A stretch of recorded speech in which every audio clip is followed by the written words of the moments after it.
ከሌላ ሰማይሽ ለማመን ይከብደኛል አፈርሽኝና ሳስበው ይናምናል ብሰማም ክፉ ነገር ባንቺ ቂም መቻውቀና አይሆንም ብላለሁ ወድሻለሁና ታዲያ ምነው ልብሽ እኔን ባይጎዳኝ ምነው ኧረ ነፍሴ ድረስ እስከሚሰማኝ ምነው ደስ አለኝ። በዛኑ ዓመት ኤፍቢ ላይ ድጋሚ በሌላ ፖስት ቀለበት እያሰረች ፖስት አደረገች፣ አገባች።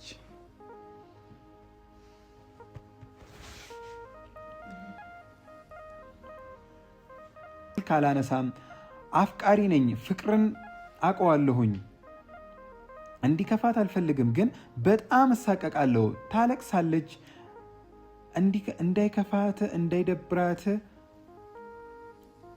አይኔን ማየት እንደፈለገች ትነግረኛለች። ይሄ ፍቅር ምን አይነት ጉድ ነው? ምን የሚሉት የመከራ እና የስቃይ ዓለም ነው። መቼ ነው ፈላጊና ተፈላጊ የሚገናኘው? የኔ ደግሞ ከፋ፣ ከሰው ተለየብኝ። በቃ እኔ ለምን አይተወኝም? ስንቴ ደጋግሜ ገደለኝ። በቃኝ እንጂ እጅ ሰጠሁኝ፣ ተሸነፍኩለት።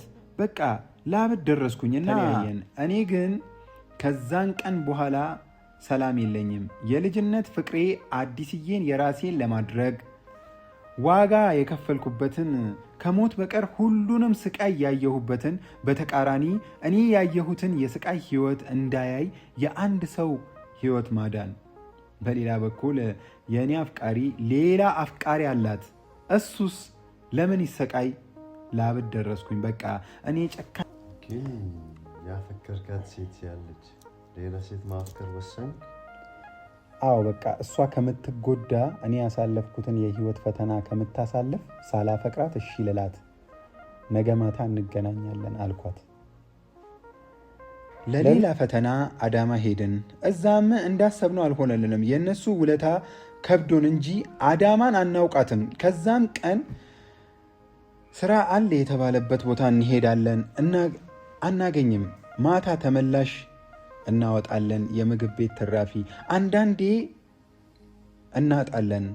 ከተወሰነ ደግሞ እንደዚህ አይነት ለፍቅር መስዋዕትነት የሚከፍል ወንድ በማየቴ እና ደግሞ አንተ ደግሞ የኔ ጓደኛና የኔ ወንድም ስለሆንክ ኮርቼ ይባላል። ግን ከን እየጠበኩት ነበረ። ሁለት ጊዜ ሶስት ጊዜ ያለከስኩት፣ ግን አሁን በአካል እነዚህ እንደጠበኩት አይደለም። የሚያሳዝን ታሪክ ነው ያለ እና ብነግራት ደስ ይለኝ ነበረ። ላንቺ ስል ትምህርቴን ተውኩኝ፣ ላንቺ ስል ቄራት ተውኩኝ፣ ላንቺ ስል ኳስ ተውኩኝ፣ ላንቺ ስል ስራ፣ ላንቺ ስል እናቴን አስከፋው፣ እናቴ ቤት ላይ ያለቀሰች፣ ላንቺ ስል ሀገሬን ለቀኩኝ፣ ላንቺ ስል የምግብ ቤት ተመላሽ ለመብላት ተገደድኩኝ፣ ላንቺ ስል የሞቀ ቤቴን ትቼ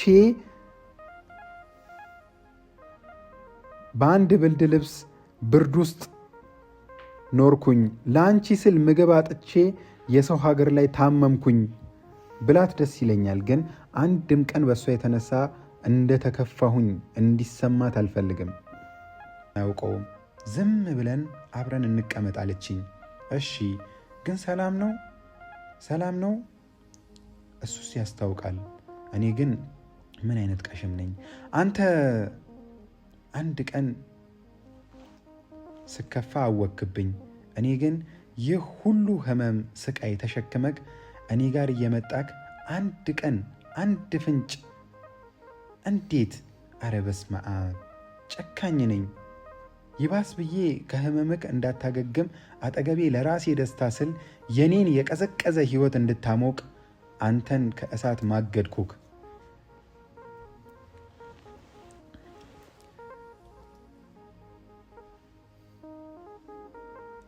የኔን ህይወት አብርቼ ያንተን አጨለምኩት። እኔ ግን በሁሉም አልጸጸትም። ሁሉም ለአንቺ ፍቅር ቢያንስ እንጂ አይበዛም አልኳት። አረ ኢንዳ በቃ ከአቅሜ በላይ አትሁንብኝ። አሁን ዝም በለኝ፣ ዝም እንበል ብላ እግሬ ላይ ተኝታ እኔ ለእሷ ስል ትምህርት፣ ቂራት፣ ኳስ፣ ስራ ተውኩኝ። አሁንም እሷን ስከተል እሷን ስል ከሞት አፋፍ ተረፍኩኝ እና ይሄ አግባብ ነው አልኩ ለራሴ። አለቀስኩኝ ስቅስቅ ብዬ ከፋኝ።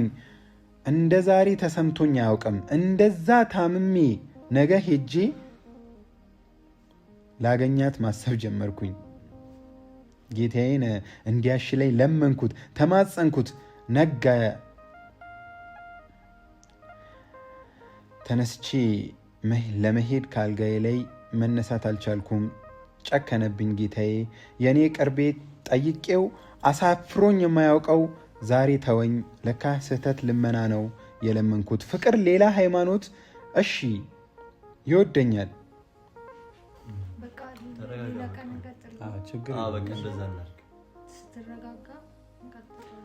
መስማት ነው የምፈልገው ግን ስለተመሳሰለብኝ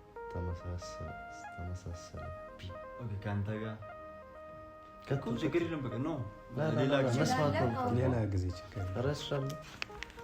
ትንሽ ስለተመሳሰለብኝ ማለት ነው እንደዛ። እሱማ ታሪኩማ ግን እኔ መስማት ሳልሰማው ማሄድ አልፈልግም። እኔ በጣም ነው መስማት ፈልገው ግን እሱ እንዲሆን ምናምን አንተም እና ተረጋጋለህ። አይ ሌላ ቀን መስሎኝ እኔ መስማት ነው ፈልገው በሙሉ በቃሽ ብያለሁ።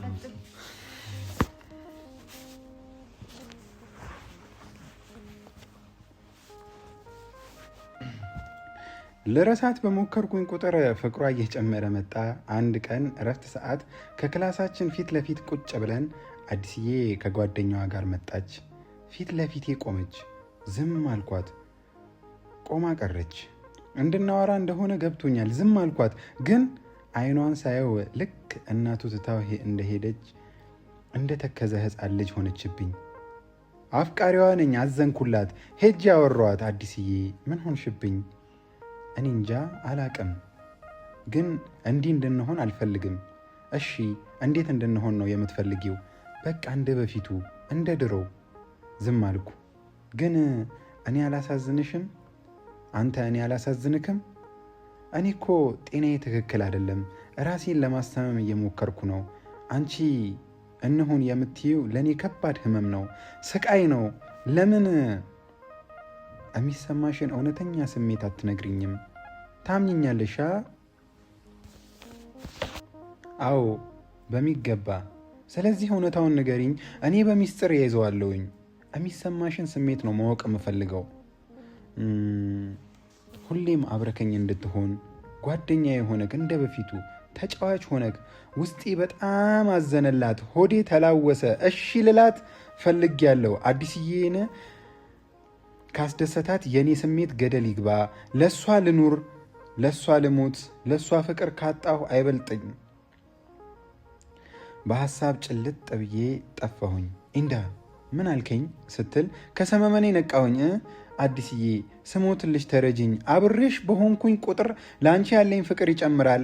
አብሬሽ ሆኜ የሌላ እንደምትሆኝ ማሰብ በጣም ያማል። እና ጨከንክብኝ? እሺ እስከ መቼ? የኔና ያንተ ነገር ጊዜ የሚፈታው ነው። ጊዜ እስኪፈታው ሁሉም እንቆቅልሽ መልስ አለው። የኔና የአዲስዬ ግን የዓለም ሊቃውንት ቢሰበሰቡ አይፈቱትም። ልርቃትም አልችል ልቀርባት። የኔ አትሆንም ወይም ለይቶላት የሌላ ብቻ መባከን። የት ነህ የኔ ጌታ? ሁሉን የምታይ፣ ሁሉን የምትፈርድ፣ ሁሉን አዋቂ፣ የቅርቡንም የሩቁንም ያለፈውንም የሚፈጠረውን ምን ነው ለእኔ ሲሆን አልፈርድ አልከኝ፣ አልወስን አልከኝ? ለምን የስቃይ ህይወት ለእኔ መቼ? የሰራሁት ክፉ ስራዬ ነው። አንድም ቀን ሴት በድዬ አላውቅም፣ ጭራሽ ቀርቤ ሁላ። ትንሽ አስቤ አዲስዬ ጠየቃኝ። እምቢ ማለት አይቻልም፣ አይታሰብም። እሺ አልኳት። እሷን ለማስደሰት ለእኔ ሐዘን፣ ለአዲስዬ ሳቅ፣ ለእኔ ለቅሶ። እሺ ብዬ ተስማማውኝ። ምንስ ባደርግላት ለእኔ ፍቅር? ደስ አላት፣ አቀፈችኝ። እንደ ዛሬም አቀፋኝ አታውቅም። በቃ ወደፊት ሳትጠብቅ ካለው ቻው ብላኝ ሄደች። ምን ልሁን አሁን? የማወራውም ሰው የለኝም። ሁሉም ትወድካለች። ብቻ አንተ ጅል አትሁን፣ እንደ ወንድ ኮራ በልባት፣ የዛኔ ራሷ ትመጣለች ላሉኝ ጓደኞቼ ምን ብዬ አወራለሁኝ? ወንድማስ ወንድ ነኝ፣ እንደ ወንድ ነው ማንንም እና ምንም ሳልፈራ በልበ ሙሉነት ያፈቀርኳት። የዚህ ነገር ትርጉም አይገባኝም። ለማን ዝቅ ብዬ ለማንስ ጅል ሆኜ ነው? ለአዲስዬ ፍቅር እኮ ነው ዝቅ ያልኩት። ለፍቅር ዝቅ ማለት ራስን አሳልፎ መስጠት መቼም ስህተት አይሆንም። እንደገና ፍቅር ዝቅ ማለት ከፍ ማለት ነው።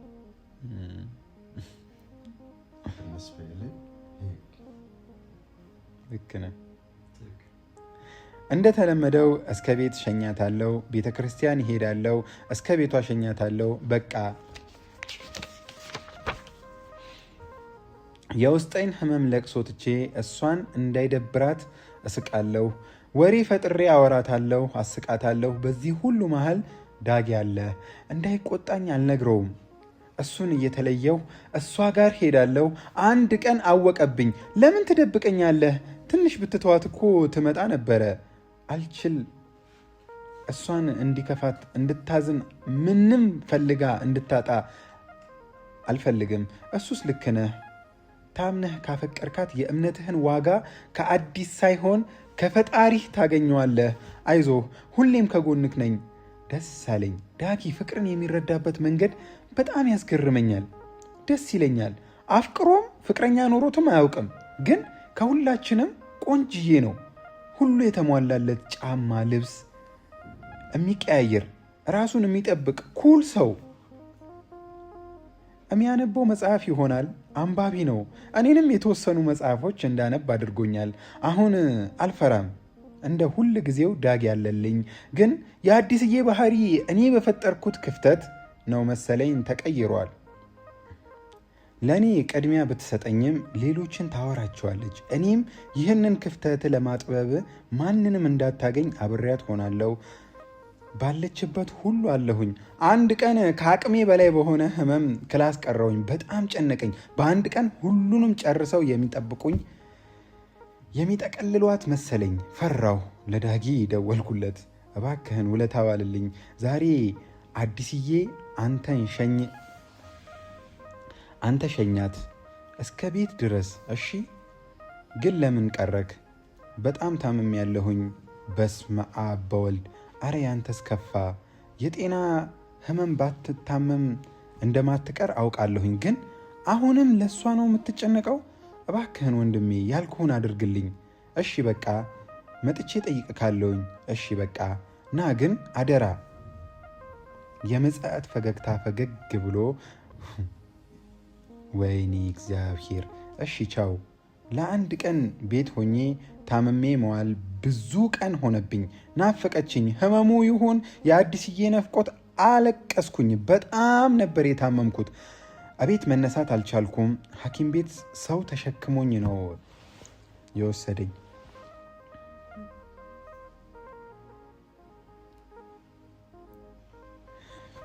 የሄድኩት ልክ እንደገባሁኝ በጣም ተዳክመዋል ብለው ግልኮስ አደረጉልኝ።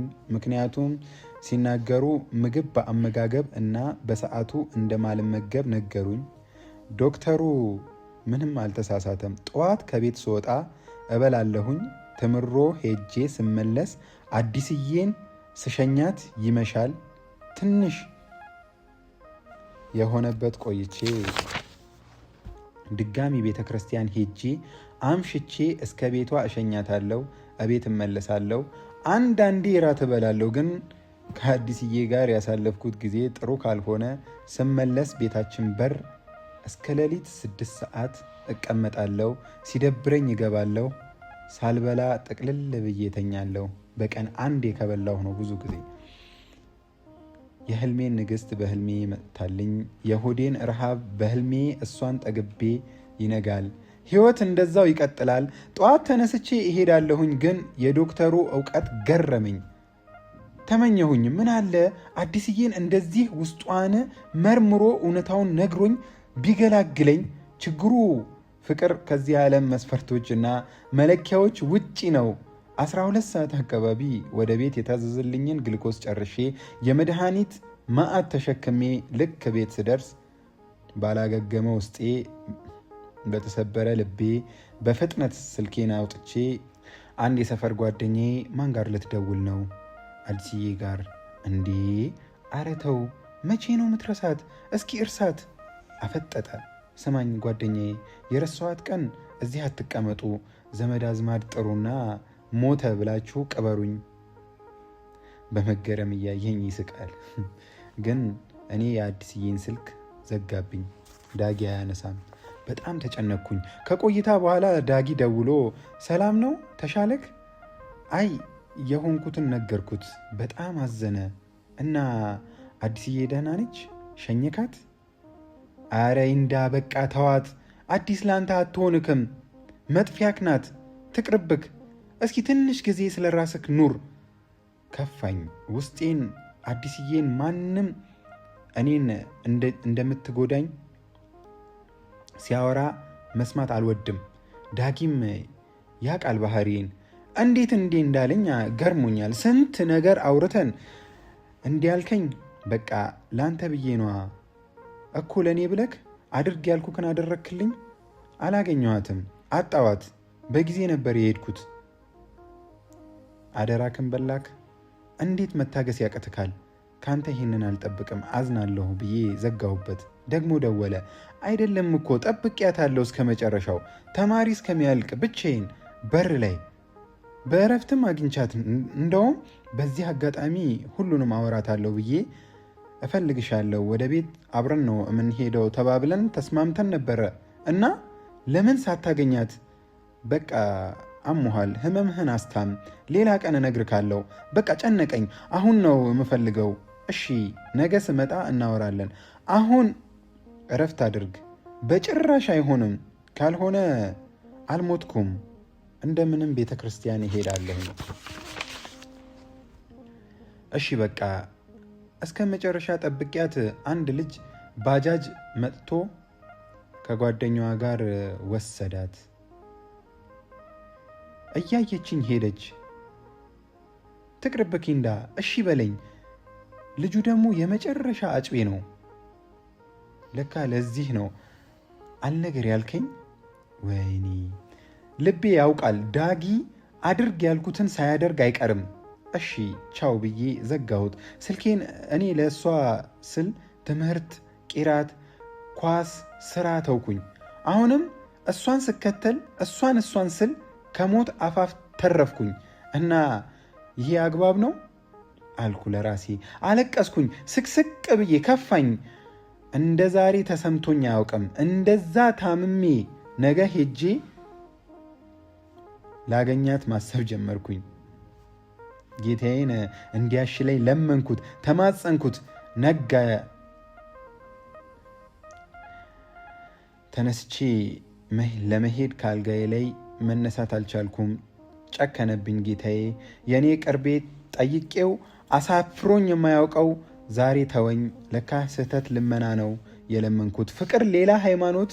እሺ ይወደኛል። ለምን እንዲህ ያለ ጉድ ውስጥ ከተተኝ? አማረርኩኝ። እንደውም ውሰደኝ፣ እዚህ ምን እሰራለሁኝ? ድጋሚ ዳጊ ጋር በጠዋት ደወልኩና ዛሬ ግን አደራ አልኩት በመገረም ድምፅ። እሺ ግን ከተመሮ መልስ እመጣለሁኝ ቤት። እሺ ቻው። መሽቶ እስክደውል ጨነቀኝ። አሁንም ከሌላ ሰው ጋር ሄደች አለኝ። ቤት መጥቶ በቃ አሁን በድን ሆንኩኝ። ልክ ግዑዝ። ጥሩም አላስብ መጥፎ ስሜት አልባ። ለአንድ ሳምንት ታምሜ በአግባቡ ሳላገግም አይኗን ላየው ወይንም ጉዷን ከቤት ወጣሁ። ትምሮ ቤት አገኘኋት። መጣች፣ አፈቀር አቀፈችኝ። ደስ አላት እንደ በፊቱ። የሚያምሩት ፊቶቿ እኔ ጋር መጣች። ለምን ጠፋህ? ፊትክ ልክ አይደለም፣ ከሳክ፣ ጠቆርክ። በሆዴ ሁሉም ላንቺ ነው አልኩኝ። ሞቼ ደብቃታለሁ። በእሷ የተነሳ ምንም ቢፈጠር እንዲከፋት አልፈልግም። አሁንም እንደዛው ነው የምታስበው። እንዴት አብሬሽ እንደሆነ ቃል እንዳስገባሽኝ ታውቂያለሽ። አዎ እንዳዬ፣ ግን ሌላ አፈቀርሽ እንዴ? ጠበስሽ አልኳት። አረ በስመ አብ በል እሺ። እኔ አንድ ነገር በይኝ እንዳዬ፣ ጊዜ ስጠኝ ብዬክ አሁንም ልትርቀኝ ነው እንዴ? እባክህን እንደዚህ አታድርግ፣ እባክህን እንደዚህ አታድርግ። አንተን ሳገኝክ እኮ ነው እምስቀው፣ እምጫወተው፣ ችግሮቼን እምረሳው፣ እምጽናናው። እና ወደ ቤት ትሸኘኛለክ አይደል? አብረን ነዋ ምን ሄደው። እሺ ብዬ ተለያየን። ስለ እሷ ግን ምን ጉድ ነው? ምን ውስጥ ነች? እስከ ዛሬ ያልመጣልኝ ሀሳብ አሰብኩኝ። ለምን ጓደኛዋን አፍቅራኝ የተባለውን እሷም ከፍቅሯ ካላገገመች አሊያም እምነት ልዩነት፣ እኔ ሙስሊም እሷ ክርስቲያን ሆነን እንደሆነ አላጣራም። እኔም በፍቅር መቀበል ያቃታት ለምን እንደሆነ እንደዚህ ማሰብ በጀመርኩበት ሰሞን ፎርም የምንሞላበት ሰዓት ደረሰና ሞላን። ማትሪክ ለመፈተን ወሳኝ ነገር እሱ ነው። የዚህኔ እሱን ከሞሉ በኋላ ተማሪ መምጣት ቀንሷል። እኔ ግን አለሁኝ አልቀርም። አዲስዬን ለማን ጥዬ ለማን አምኜ እንዴትስ አስችሎኝ አንድ የሰፈራችን ልጅ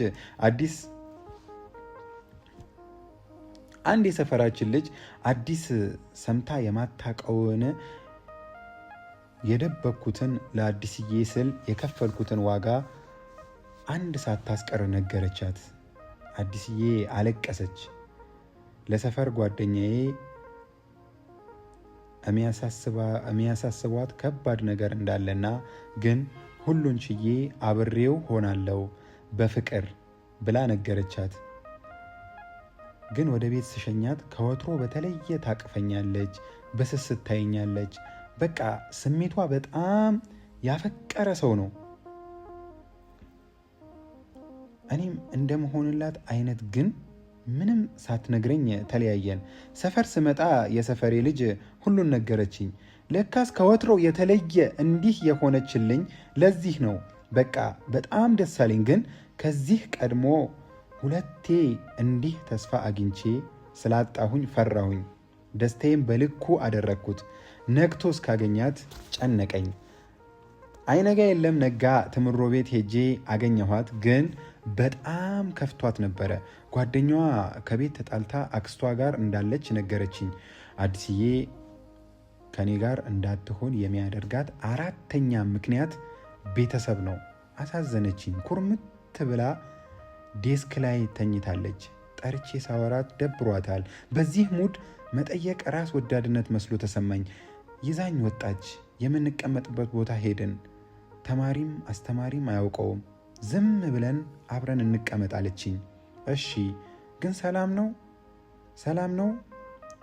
እሱስ ያስታውቃል። እኔ ግን ምን አይነት ቀሽም ነኝ? አንተ አንድ ቀን ስከፋ አወክብኝ። እኔ ግን ይህ ሁሉ ህመም ስቃይ ተሸክመክ እኔ ጋር እየመጣክ አንድ ቀን አንድ ፍንጭ እንዴት? አረ በስመ አብ ጨካኝ ነኝ። ይባስ ብዬ ከህመምክ እንዳታገግም አጠገቤ ለራሴ ደስታ ስል የኔን የቀዘቀዘ ህይወት እንድታሞቅ አንተን ከእሳት ማገድኩክ።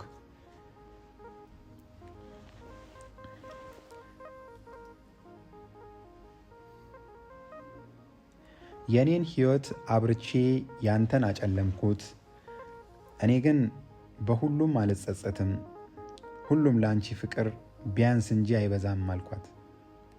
አረ ኢንዳ በቃ ከአቅሜ በላይ አትሆንብኝ። አሁን ዝም በለኝ፣ ዝም እንበል ብላ እግሬ ላይ ተኝታ ግን አሁንም የኔ እንደሆነች አልነገረችኝም።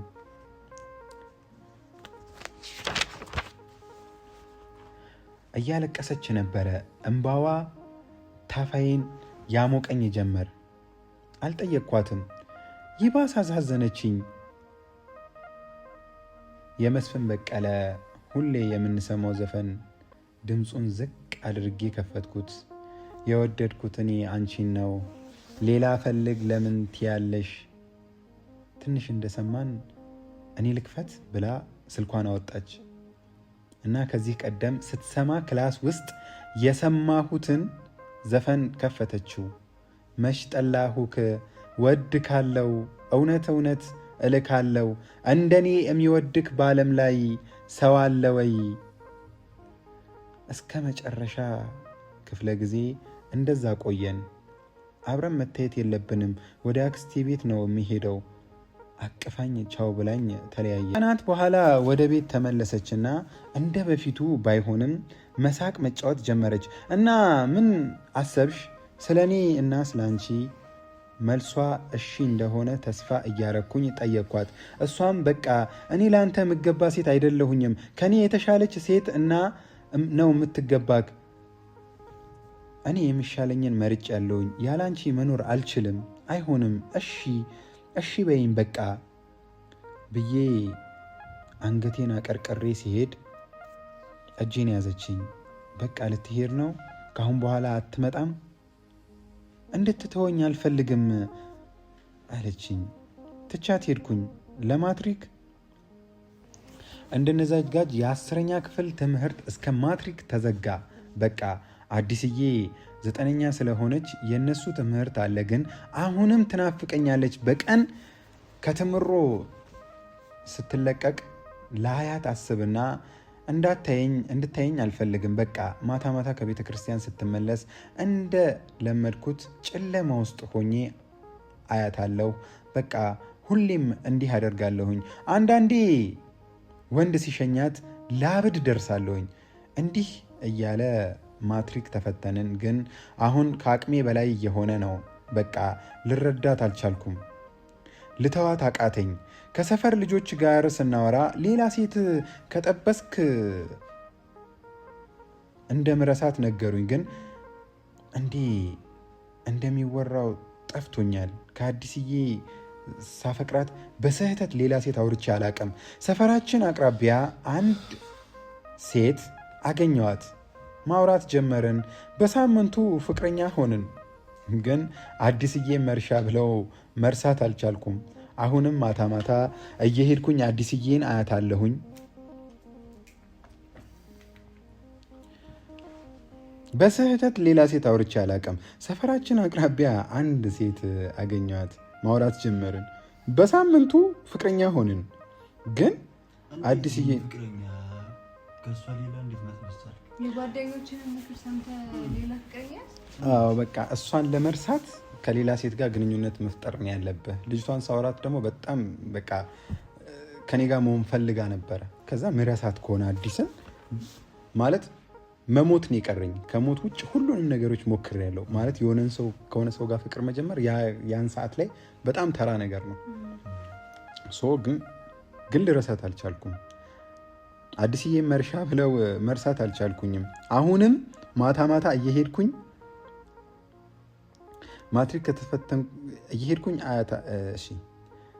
አሁንም ማታ ማታ እየሄድኩኝ አዲስዬን አያታለሁ። ፍቅረኛ ሆና? አዎ። አንድ ቀን ማትሪክ ከተፈተንን 2 ወር በኋላ አንድ ቀን የሰፈር 2 ጓደኞቼ ካለንበት አካባቢ ልንቀይር ነው፣ የተወለድክበት ሰፈር ቁጭ ብለን መለወጥ አንችልም፣ ዝቅ ብለን ለመስራት ሀገር መቀየር አለብን ሲሉኝ እኔም አዲስዬን ለመርሳት አብሬያቸው ለመጓዝ እንደምፈልግ ነገርኳቸው። አይሆንም፣ አንተ እዚህ ከቤተሰብ ጋር መስራት ትችላለህ። እንደምንም አሳምኜ አዲስ አበባ መጣን። ሎሚ ሜዳ የሚባል ሰፈር ቤት ተከራይተን መኖር ጀመርን። አንድ ሌላ የምናውቀው ልጅ ስራ በቀላሉ እንደምናገኝ ነግሮን ነበረ። ስልካችንን ሽጠን የመጣ ነው፣ ግን እንዳሰብነው አልሆነልንም። ስራ ልናገኝ አልቻልም። ከሞቀ ቤት አዲስዬን ሽሽት ትዝታዋን ይዤ ናፍቆቷን ተሸክሜ ወጣሁ። ግን ፍራሽ የለንም። ከሰፈር ብልድ ልብስ ይዘን ነው የመጣ ነው። አንዱን አንጥፈን አንዱን ለብሰን እንተኛለን። ይተኛሉ። እኔ በዛ ብርድ እንቅልፍ አይወስደኝም። አዲስዬን አስባለሁ። በቃ የያዝነው ገንዘብ ከእጃችን አለቀ። እርሃቡ ብርዱ ከአቅማችን በላይ ሆነ። ቀን ስራ ስንፈልግ እንውላለን። ማታ ከምግብ ቤት ተመላሽ ምግብ እያወጣን መብላት ጀመርን። አንድ ቀን አትክልት ተራ ፒያሳ መጣን። እንሸከም ስንል ለሰዎች ጠየቅናቸው። ደሞ እንዲጀመራችሁ ይሉናል። ሰው ምን ሆኗል ነው ብለን ግራ ተጋባን። ምክንያቱን ስንረዳ እኛን እምቢ ብለው ለሌላ ሰው ነው የሚያሸክሙት። ለካስ ልብሳችን የኛ ንጹህ ነው፣ አልቆሸሽንም በሰዓቱ። መልካችንም ፀጉራችን ንጹህ ነው። የሚሸከሙት ትንሽ ተጎሳቅለዋል። ሌባ መስለናቸው ነው ማያሸክሙን። ተስፋ ቆረጥን። ወደ ሰፈር ተመለስን። በጣም ነገሮች እየከበዱ ነው። በዚህ መሃል አንድ ጓደኛችን የቅርብ ዘመዱ አወራትና እሷ ጋር እንደምንም ባለቤቷን ስራ እንደሚፈልግልን ነገሮችን የቤት ክራይ አጥተን ለጎዳና ህይወት ራሳችንን እያዘጋጀን እያለ የሞተ ተስፋችን ላይ ጭላንጭል ታየበት። ጓደኞቼ ህይወታችን ሳንቀይር አንመለስም ብለው መረር ያለ ውሳኔ ነው ያላቸው። እኔ እንደነሱ የመለወጥ ተስፋ አላስብም፣ ግን ረሃብ ክፉ ነው። አዲስዬን አንዳንዴ እንደ መርሳት እላለሁ፣ አንዳንዴ ትዝታዋ ሀይሎ ይመጣል። በሀሳብ እመለሳለሁ፣ አስባታለሁ። አልቆረጠልኝም። መመለስ የለብኝም። እስካልረሳዋት አልመለስም። ሳልረሳት ብመለስ እርሃቡና ብርዱ ቢቀርልኝ ነው። ስቃዩ ቢከፋ እንጂ አይቀንስም። የጓደኞቼ ዘመድ ጋር አሁን እንሻላለን። ብርድ የለም፣ እርሃብ የለም፣ ስራ የማግኘት ተስፋም አለ። ግን የጓደኛዬ ባለቤት በጣም ያስብልናል። ስራ አግኝቶ ልምድ የላቸውም ይላል። ስራ ይመርጥልናል። በዚህ ሁኔታ ቆየን። የተከራየነውን ቤት ትተን እዚህ ከቆየም በመሃል ጓደኛችን ለዘመዱ ተደውሎ አባቱ በጠና መታመሙን ተነግሮት ተመለስ ተባለ። አንድ ጓደኛዬ ቀረ።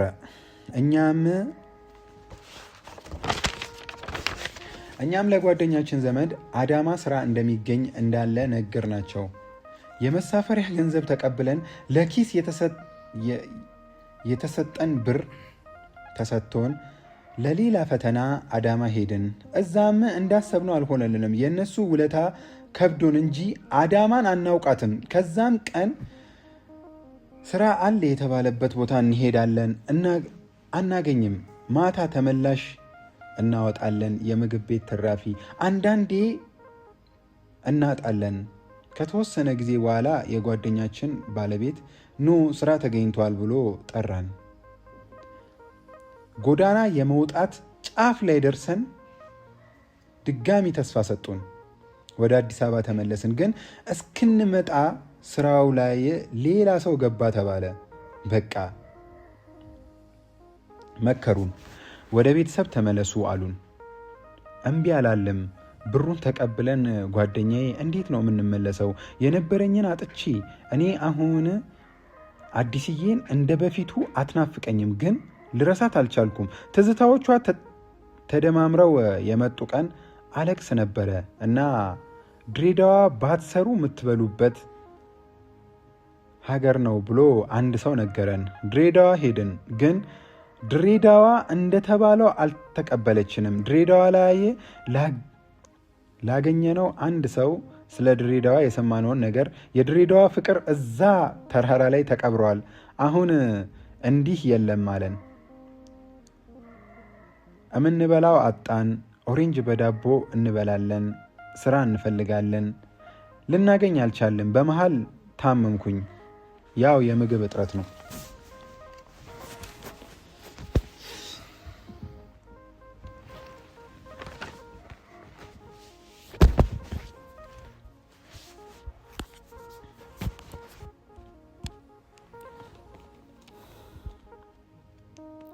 ጓደኛዬ ለእህቴ ደወለላትና ገንዘብ ልካ ወደ ቤት ተመለሱ፣ እኔ ትምህርትህን አስተምርካለሁ አለችኝ። ብሩን ተቀበለን ተመለስን። አሁን ሌላ ቦታ መሄድ አልቻለም። አቅማችንን ጨርሰናል። አቅማችንን እንጂ እኔ የአዲስዬ ፍቅር ጨርሶ አልወጣልኝም። ያ ሁሉ ስቃይ አሳልፌ ከቤት የወጣሁበትን ዓላማ ሳላሳካ ድጋሚ ወደ አዲስዬ ናፍቆት በተደጋጋሚ የአዲስዬ ፍቅር መድገም ጀምሬያለሁ። እድለቢስ መሆኔን ራሴን አማርረዋለሁ።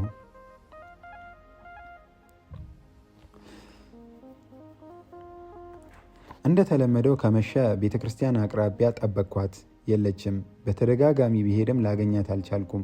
በዚህ መሃል ዳጊ ጋር ድጋሚ ተገናኘን። አብረን እንጠብቃታለን። የለችም። አዲስዬ ምን ሆነችብኝ? ለወትሮ ከቤተ ክርስቲያን ቀርታ ማታውቅ ልጅ ምን አገኛት? ምን ሆነችብኝ? መጨነቅ ጀመርኩኝ። ዳጊ ያሳለፍኩትን ስነግረው አምርሮ ረገማት፣ ጠላት። ግን ለእኔ ሲል ክፉዋን አያነሳም። ቤቷ ፊት ለፊት ከመጣች ብለን በመሸ ቁጥር እንሄዳለን። እኔ ስልኬን ሽጫለው። ዳጊ ስልክ ቀይሯል። ስልኳን ማግኘት አልቻለም። በቃ ወደ ቤት ስመጣ ፍቅሯና ትዝታዋ አብሮ መጣ። ማትሪክ አልፌ ወደ 12ኛ ክፍል ተዘዋውሬያለሁኝ። ግን የትምህርት የመጀመሪያ ሰዓት ስላለፈ ያንን ዓመት መማር አልቻልኩኝም። ዳጊ አቤት ስንቱን አየኸው! ግን ይገርማል። በዓላማ ጽናቴ ይደነቃል። የከፈልኩትን ዋጋ እያሰበ ይቆጫል። ፈልገናት ልናገኛት አልቻልም። ትምሮ ቤት ሄደን አዲስዬ ማትሪክ ተፈታኝ ሆናለች። አገኘዋት። አይኗን ሳየው ደስ አለኝ። ሰው እኮ ይቀየራል። አንድም አልተለወጠችም። ውበቷ ጨምሮ ይሁን አይኔ አላውቅም። ትንሽ ወፍራለች። ማየት እንጂ ማውራት አልፈለግኩኝም። ለቀናት እነዛ ከቀጠለ በኋላ አንድ ቀን አወራኋት። ገረማት፣ ደስ አላት። ትምሮ እንዳቆምኩ ስትሰማ አዘነች። አንቺን ለመርሳት የከፈልኩትን ብታውቂ ምን ልትይ ነው እያልኩኝ በሆዴ ቀጣይ እገባለሁኝ። አንቺም ታልፊልኛለሽ፣ አንድ ላይ እንማራለን። እኔ እንኳን ማልፍ አይመስለኝም። አሁን እንደ በፊቱ አይደለሁኝም። ሁሌ አንገናኝም። ስንገናኝ ተነፋፍቀን የልባችንን እናወራለን። ትምህርት አልቆ አለፈች። እሷም ብነግራት ደስ ይለኝ ነበረ። ለአንቺ ስል ትምህርቴን ተውኩኝ፣ ለአንቺ ስል ቂራት ተውኩኝ፣ ለአንቺ ስል ኳስ ተውኩኝ፣ ለአንቺ ስል ስራ፣ ለአንቺ ስል እናቴን አስከፋው፣ እናቴ ቤት ላይ ያለቀሰች፣ ለአንቺ ስል ሀገሬ ለቀኩኝ፣ ለአንቺ ስል የምግብ ቤት ተመላሽ ለመብላት ተገደድኩኝ፣ ለአንቺ ስል የሞቀ ቤቴን ትቼ በአንድ ብርድ ልብስ ብርድ ውስጥ ኖርኩኝ፣ ለአንቺ ስል ምግብ አጥቼ የሰው ሀገር ላይ ታመምኩኝ ብላት ደስ ይለኛል። ግን አንድም ቀን በእሷ የተነሳ እንደተከፋሁኝ እንዲሰማት አልፈልግም።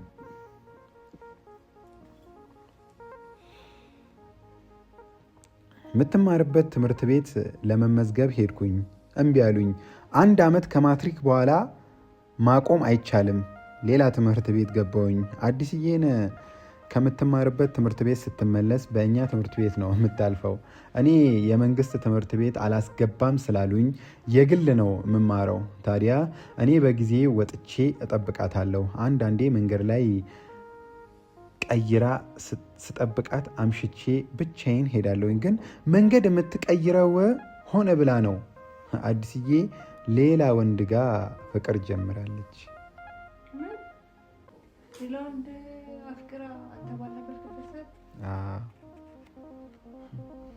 ስሰማ ማመን ከበደኝ፣ ተጸጸትኩኝ። በሆንኩላት ሳይሆን እሷን ለመርሳት በሄድኩበት ነው የጠበሰችው። እኔ ለእሷ ያደረግኩት ምንም አልቆጨኝም፣ አላሳዘነኝም፣ አልደበረኝም። ግን እሷን ትቼ መሄዴ እሷን ሌላ ሰው እንድታፈቅር ስላደረጋት አዘንኩኝ። ስንገናኝ የደበቀችኝ ነገር እንዳለ አውቄባት ነበረ፣ ግን አልነገረችኝም። ከንቱ የስቃይ ዓመታት፣ ከንቱ መራብ መጠማት፣ ከንቱ ብርድ ስቃይ፣ በከንቱ ኳሴን፣ ስራዬን፣ ትምህርቴን፣ ቂራቴን በከንቱ ያባከንኩት ዓመታት ላብድ ደረስኩኝ። ግን ይሄ ሁሉ ሆኖ አሁንም ልረሳት አልቻልኩም።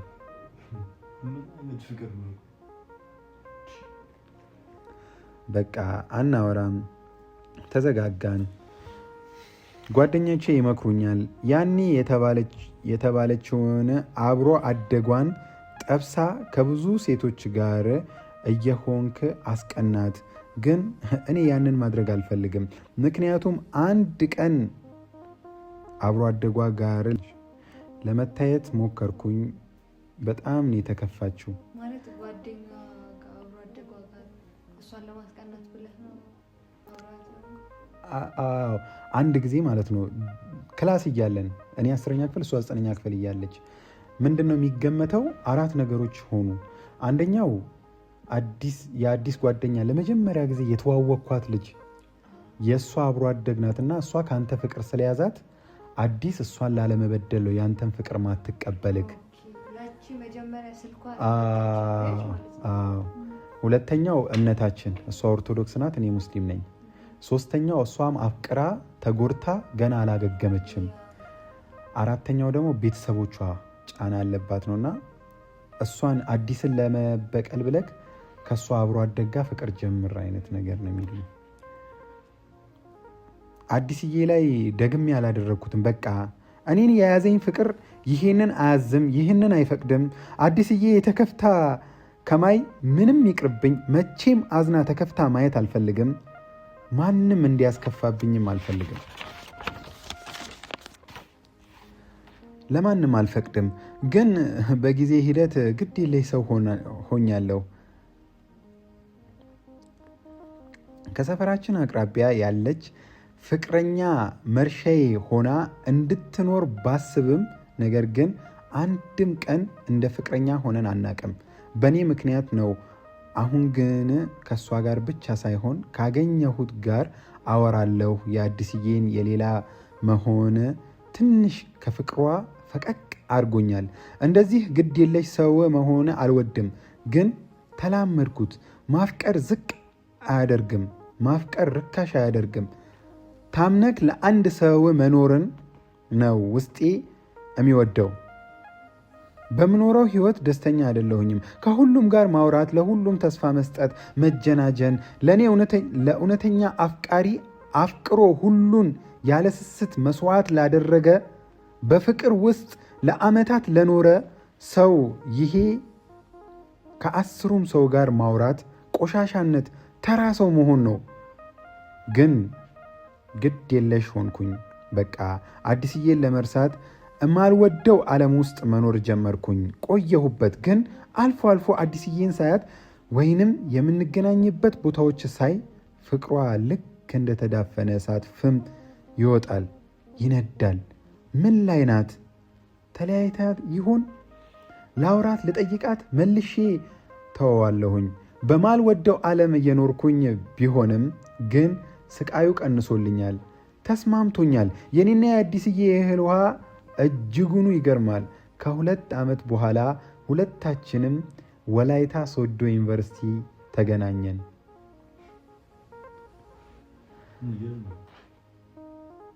በቃ መጀመሪያ የኔ ሆና ቢሆን ምን አይነት አስደናቂ የፍቅር ህይወት! ከልጅነታችን እስከ ዩኒቨርሲቲ ከዛም አንለያይም ነበረ። በቃ ተመርቀንም እንጋባ ነበር። ሶዶ ዩኒቨርሲቲ አዳዲስ ጓደኞች ጋር ተዋወቅኩኝ። ግን በጣም የሚያበሳጭ ነገሮች ይፈጠራሉ። እኔ ለአዲስዬ ስል 1 ዓመት ተምሮ ሳቆም የኔ ጓደኞች እዛው ግቢ ውስጥ 2ኛ ዓመት ሆነው ሳያቸው፣ በዛ ላይ እኔን ተምሮ ሲያስጠናኝ ከአዲስዬ በፊት አብረን እየጎበዝን የነበረው ጓደኛዬ አርክቴክቸር እየተማረ ጎበዝ ሆኖ ሳየው እኔ በቃ አዲስዬን ስል እንደ በፊቱ ጎበዝ አይደለሁም። አይኤስ ወይም ኢንፎርሜሽን ሲስተም መማር ጀመርኩኝ። አዲስዬን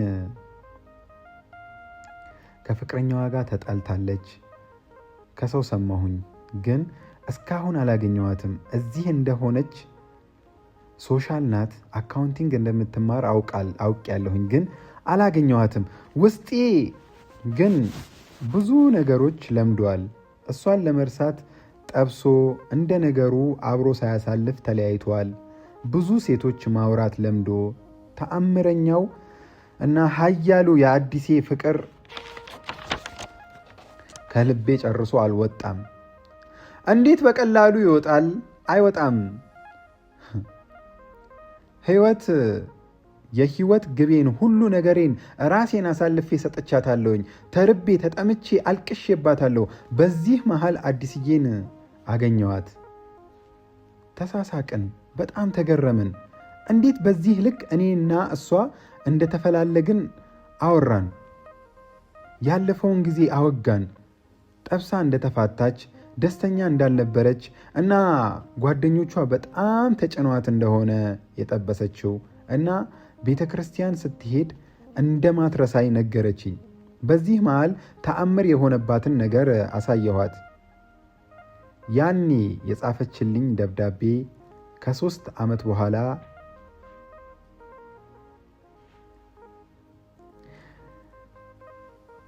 እዛ ግቢ ውስጥ አሳየኋት። ተደነቀች። ግቢ ብዙ ነገሮች እንዳሉ ራሷን እንድትጠብቅ ነገርኳት እና ተለያየን። ከቀናት በኋላ ጓደኞቿ የዶርም ልጆች እንተዋወቀው እያሉ ነው፣ ለምን ምሳ አንጋብዝክም? እሺ ብያት ሄድኩኝ እና ሲያዩኝ በጣም ደነገጡ። ተያዩ። አየኋቸው፣ ግራ ተጋባውኝ። ቁጭ በል እሺ። አዲስዬ ምን ነው አፈጠጣችሁበት? አራረጋጉት። ይሄ ነው የሚያፈቅርሽ አሏት። አዎ። እንዴ ይሄ ነው ለአንቺ ስል ይሄ ሁሉ ዋጋ የከፈለው? አዎ። እኔም ከቀበሌ እንደተሰጠኝ የማንነት ማረጋገጫ ከዓመታት በፊት የጻፈችልኝን ደብዳቤ ከኪስ ቦርሳዬ አውጥቼ ይኸው። እመኑኝ፣ አንዷ ጓደኛዋ በግርምት እያየችኝ፣ ግን እኮ ይህንን ያክል መለማመጥ አይጠበቅብክም ነበር። ማለቴ ቆንጆ ነው፣ ወንድ ነው፣ ሌላ ሴት መጥበስ ትችላለህ፣ በጣም የምታምር ሴት። አዲስዬ ትንሽ እንደ መሳቀቅ አለች። እውነት ነው። አዲስዬን ሳያት የልጅነት መልኳ ትንሽ ተቀይሯል፣ ወፈር ብላለች። አዲስዬ ምናልባት ውበቷ ቀንሷል፣ ግን አዲስዬ ሁሌም ለእኔ ልክ እንደ ልዕልት መስላ ነው የምትታየኝ። ፍቅሩም በልቤ እንደ ወይን እያደር ጣዕሙ ይጨምራል። እናም በኩራት ሁሌም አፍቃሪነቴን እናገራለሁ። ግን እዚህ ግቢ ውስጥ አለ ከተባለች ቆንጆ ሴት ጋር አይቼ ካውቃለሁ አለች ጓደኛዋ። ማንን? ኤሊያናን ነው? አዎ። ፍቅረኛ አለክ እንዴ? አሁን አዎ፣ እሷን ነው። አንደኛዋ ጓደኛዋ ምንም በጥያቄ አፋጠጥሽው። አዲስዬም ንገሪልኝ፣ ኧረ ተፋችሁ ልጁን። ትንሽ ተሳስቀው እና አልጠበስክም? ሁሉም መልሴን ለመስማት ጓግተዋል። አይ አልጠበስኩም፣ ሴት ጠፋ። እንዴ ኤሊያናን የመሰለች ሴት እያወቅ ግቢ ውስጥ እኮ የማይወዳት የለም። ጭራሽ እሷን ለማውራት ስንት እንደሚያዩ ከጂሲ እስከ ፍሬሽ ይሆናል። ግን ከኔ ጋር ጓደኛ ብቻ ነን፣ የተለየ ግንኙነት የለንም። እሷ ይህንን እድል ማን አገኘ? በእጅ የያዙት ሆኖብክ ነው። ኋላ ስትንከረፈፍ አንዱ እንዳይቀድምክ። ምን ነው አንቺ ከዚህ በፊት ትተዋወቃላችሁ እንዴ? ዛሬውኑ አግኝተሽው ጨቀጨቅሽው ብላ ሌላኛዋ ጓደኛዋ፣ እሷ እውነተኛ አፍቃሪ ነው፣ ከአዲስዬ ውጭ መቼም ሌላ አይጠብስም። እኔ ከታሪኩ የተረዳሁት እሱን ነው። አዲስዬ ድምጿን ዝቅ አድርጋ፣ ተይ ይሄ ያለፈ ታሪክ ነው። ጊዜን ወደ ኋላ መመለስ ቢቻል ብዙ ውሳኔዎችን እንቀይራቸው ነበረ። አሁን ግን ረፍዷል።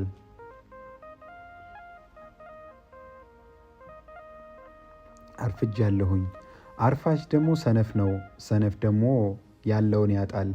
አምላክ የሰጠውን በረከት ይገፋል። ሁሉ አይታየውም፣ ጭፍን ነው። አይኗ እንባ አቅርሯል። ልታለቅስ ነበረ። አዲስዬ እጃችንን እንታጠብ። አብረን ተነሳን። እያየኋት ቶሎ ፊቷን ታጠበች። ውስጥ የተረጋጋ። ከአዲስዬ በህይወቴ እንዲህ ሆና አይቻት አላውቅም። አዲስዬን አሁንም ቢሆን እንዲከፋት አልፈልግም። ውሃ እየተረጫጨን መጣን። አንደኛዋ ጓደኛዋ አጣባሽ ነገር ናት።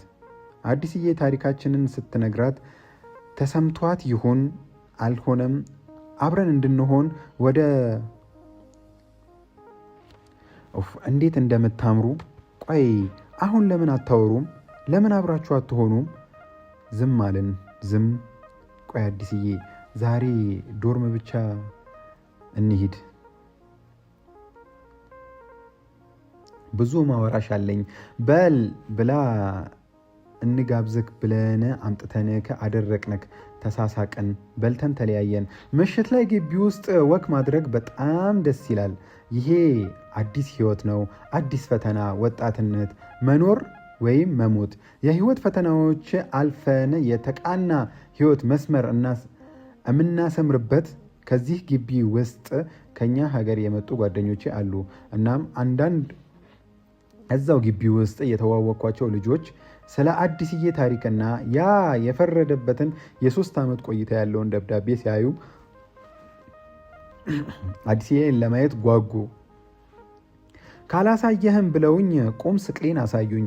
እኔ ፈራሁኝ። በቃ ግቢ ስገባ አለባበሴ በጣም ተቀይሯል፣ ጸጉሬ፣ ሁሉ ነገሬ በጣም ተቀይሯል እና አሁን ላይ ግቢ ውስጥ ቆንጆ ከምትባል ቁመና አለባበሷ ከሚያምር ልጅ ጋር አዲስዬን አወዳድረውብኝ እንዳያሳንሱብኝ እኔ አሁን ባለሁበት ከፍ አድርገውኝ እና አዲስዬን ዝቅ እንዳትል ሰጋሁኝ። እንደዛ አስበህ ማለት በዛን ሰዓት አሁን የሚታሰበው ሁሉም በልጦ ለመታየት ነው። የግቢ የሃይስኩል ላይፍ ምናምን ሁሉም ራሱ ቆንጆ አድርጎ ጥሩ ለብሶ ለመታየት እና እንደዛ ማሰቡ በዚህ ሰዓት በቀል ነው ደግሞ ሌላም ሰው የሚያስበው። እሷ መበቀል የተሻለ ነው በልጦ ምናምን። ግን እኔ እንደሱ አይነት ፍቅር አይደለም የያዘኝ። ያንተም ይገርም ነው።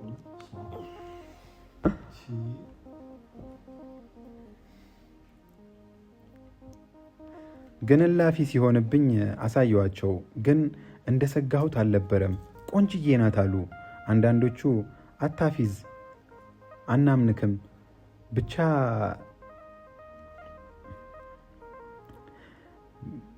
እቺን እንዳይሆን ብለው ተሳሳቁ። ግቢ ውስጥ የመጀመሪያ ዓመት ተማሪ ስትሆኑ ካንተ 2 እና 3 ዓመት ግቢ ውስጥ የቆዩ ተማሪዎች ቆንጆ ሴቶችን እናላምድ በሚል ሰበብ የራሳቸው ያደርጋሉ። አንዳንዶቹም ለጊዜያዊ ስሜት ይጠቀሙባቸዋል። ግቢ ውስጥ የቆዩ ሴቶችም የመጀመሪያ ዓመት ወንድ ሲያገኙ ልክ እንደዛው አንድ ሴት ተዋወቀችኝ። አብረን መብላት ወክ ማድረግ ጀመርን። ተቀራረብን። ብዙ ሳንቆይ ተላመድን። ጊዜው በሄደ ቁጥር ከብዙ ሰው ጋር ስትዋወቅ ችላ ስላት መናደድ ጀመረች። በቃ እኔ እንዲህ ነኝ፣ ከብዙ ሰዎች ጋር እቀራረባለሁ በጥሩ ስነ ምግባር እንደ ወዳጅ። ግን የአዲስዬ ፍቅር ሰው እንዳልቀርብ፣ ማንንም እንዳላምን፣ የቀረበኝን ሰው ለእኔ የሰጠኝን ፍቅር በፍቅር መመለስ እንዲከብደኝ አርጎኝ ሁሌም የምድር እውነታ ግርም ይለኛል። የምትፈልጉት ነገር አይፈልጋችሁም። እኔም ህይወቴን በሙሉ የፈለኳትን አንድ አዲስዬን አላገኘኋትም። እኔም ከአዲስዬ ውጪ ያሉትን የትኛውንም ሴት በፍቅር መመልከት ስላቃተኝ፣ ፍላጎት ስለሌለኝ ፈላጊ ይበዛል፣ አፍቃሪ አላጣም። በተደጋጋሚ በህይወቴ የመጡትን ሴቶች ልክ ሀሳባቸው ከኔ ጋር በፍቅር መቆየት ሲሆን ገና ሀሳባቸውን ሳይገልጹ እለያያቸዋለሁ። ምክንያቱም መፈቀር አልፈልግም። አንድ ሴት እኔን ካፈቀረችኝ የእሷ ልታደርገኝ ከፈለገች ያለምንም ጥርጥር እሺ ነው ምላት። ምክንያቱም የማፍቀርን ስቃይ ህመሙን ከኔ በላይ የኖረው ያለም አይመስለኝም። ግን አሁን ተሸወድኩኝ። እዚህ ግቢ የተቀራረብኳት ልጅ በቃ በሄድኩበት አለች፣ አትጠፋም። ከዚህ ቀደም ስቀራረብ እምቀርባት መንገድ አላጣም ነበረ፣ ምርቅበት መንገድ አላጣም። አሁን ግቢ ውስጥ ስንገባ ስንውል እንደምታፈቅረኝ ነገረችኝ። ከባድ ስሜት ተሰማኝ። እንዴት ስሸሸው የኖርኩት እውነታ ዛሬ በዚች ልጅ አገኘኝ። ቆንጆ ናት፣ ሁለመናዋ የሚያምር። እንዴት አይሆንም ልበላት? እንዴት ተሰቃይ፣ እንደኔ ዓላማሽን እርሺ፣ ባክነሽ ቅሪ ልበላት? አረ አይሆንም። ለምን ያንን ሁሉ እኔ ያሳለፍኩትን መከራ ታሳልፋለች? እምቢ ማለት ጭካኔ መስሎ ተሰማኝ። አዲስዬ ባለችበት ግቢ ከሌላ ሴት ጋር ፍቅረኛ ሆኜ ጭንቅላቴ ሊፈነዳ ደረሰ። አስጨነቀኝ። አሁን ከአዲስዬ ጋር ከቆይታ በኋላ ነው የተገናኘ ነው። ለዚህ ስሜቷ ለእኔ ያላት እኔም ለእሷ ያለኝ ስሜት ትንሽ ተቀይሯል። ልክ እንደተዳፈነ እሳት ቆስቆስ የሚያደርገው ሰው ያስፈልገዋል። ካልሆነ ተዳፍኗል፣ እንደተዳፈነ ይቀመጥ ብዬ ማንንም በእኔ የተነሳ ማልቀስ የለበትም፣ በእኔ የደረሰ በማንም መድረስ የለበትም ብዬ እሺ ልላት ወሰንኩኝ እና ነገ ማታ እንገናኛለን ብያት ተለያየን። ግን ያፈከርካት ሴት ያለች ሌላ ሴት ማፍቀር ወሰንክ? አዎ በቃ እሷ ከምትጎዳ እኔ ያሳለፍኩትን የህይወት ፈተና ከምታሳልፍ ሳላፈቅራት እሺ ልላት ነገ ማታ እንገናኛለን አልኳት። ለብቻዬ ሆኜ ማሰብ ጀመርኩኝ። እንዴት አዲስዬ ባለችበት ግቢ ከሌላ ሴት ጋር ለምንስ አዲስዬን አላወራትም? አሁን ምናልባት እነዛ የሚያስጨንቋት ነገሮች የሉም። ከቤተሰብም እርቃለች። ስለዚህ አዲስዬ ትሻልካለች። ከራሴ ጋር ተጣላሁኝ። ሰውን ላለመበደል፣ በሌላ በኩል የልጅነት ፍቅሬን የራሴ ለማድረግ ግን ራሴን አሸነፍኩት። የመጣልኝን ስሜት ገታሁት። ራሴን ተውኩኝ እና ለአፍቃሬ ለመኖር ወሰንኩኝ። በቃ ግን አንድ ነገር አስፈራኝ። በዚህ ልክ የተጨነኩላት ልጅ ምናልባት ጊዜያዊ ስሜት ቢያነሳሳት ላሳምናት ጊዜ ላጠፋባት፣ ለሷ ስሜት እስኪኖረኝ መጠበቅ ማጉላላት አልፈለግኩኝም። ብቻ ስሜቷ ከልብ እንደሆነ ማወቅ ፈለግኩኝ። ሲመሽ ደወለች። አንገናኝም? ላይክ እፈልጋለሁኝ፣ ናፍቀከኛል። እሺ መጣሁኝ። ተገናኘን። ወክ ማድረግ ጀመርን። ለቤተሰቧ የመጀመሪያ ልጅ እንደሆነች 3ኛ ዓመት ተማሪና 2 ዓመት ለመመረቅ የቀራት በህይወቷ በጣም ደስተኛና ቤተሰቦቿ የእሷን መመረቅ በጉጉት እንደሚጠብቁ እንጂ ተመርቃ ሰርታ የምትጦረው ፋሚሊ እንደሌላት፣ ነገር ግን የመጀመሪያ ልጅ እንደመሆኗ ቤተሰቦቿ ተመርቃ ተጋብታ አይተዋት ቢሞቱም ግድ እንደሌላቸው ነገረችኝ። እኔ እየሰማኋት እየደነዘዝኩኝ ነው። ምን ጉድ ውስጥ ነው የገባሁት?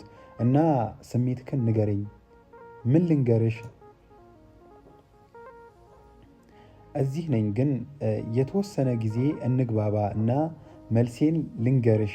ግን በዚህ መሀል የሌላ አትሆንብኝም አደል? አትከዳኝም? አረ እንዴት ይሆናል? እኔ እንደዛ አላደርግም።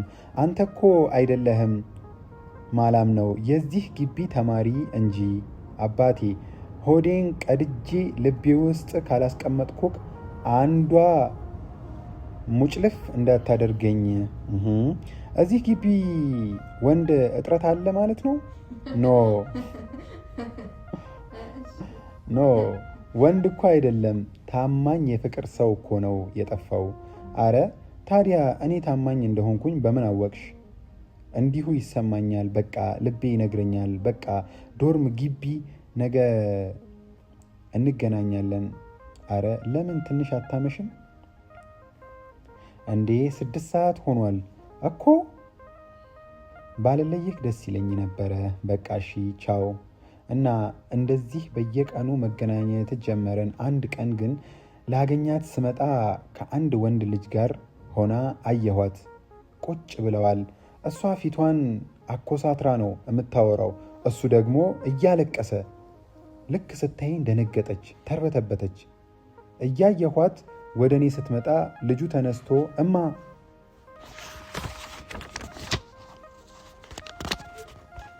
እማ ተይ እንደዚህ አታድርጊ ብሎ እጇን ያዘው። አመናጨቀችው። እኔ የራሴ ህይወት አለኝ፣ ለምንድን ነው እማይገባክ ጮኸችበት።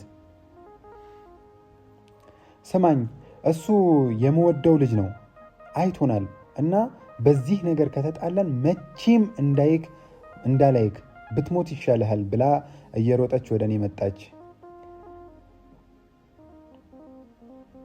ሰላም ትደውላለክ ብዬ እየጠበቅኩኝ ነበር።